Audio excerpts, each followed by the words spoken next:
ঘরসাই মারহাবা, আসসালামু আলাইকুম, নমস্কার। কোরআনে পাকের মধ্যে আল্লাহ তাআলা বলেছেন, যেমন সূরা নাম্বার 6 আয়াত নাম্বার 103 এর মধ্যে বাতিনি ইলিম নিয়ে, লা তুখরিজুকুহুল আফসার, তোমরা আমাকে বাতিনি ইলিম ছাড়া দেখতে পারবে না। কারণ জাহির ইলিমে ছাড়া যদিও দেখার চেষ্টা হয় তাহলে কিন্তু মানুষ মৃত্যু হয়ে যাবে অথবা বেহুশ হয়ে যাবে। যেমন মুসা নবী আসসালাতু আসসালাম বেহুশ হয়ে গিয়েছিল।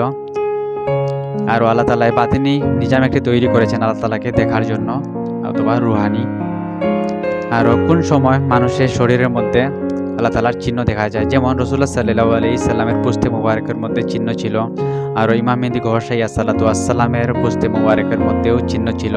আর কিভাবে এই চিহ্ন জাহির হয় এগুলো নিয়ে সম্পূর্ণভাবে আলোচনা করেছেন এবং বুঝিয়ে দিয়েছেন সুফি মাস্টার ইউনুস আল গহর। ভিডিওটি ফুল দেখার জন্য ডিসক্রিপশনের লিঙ্কে ক্লিক করুন, অলরেডি ফলো করুন ভিডিও দেখার জন্য। ধন্যবাদ।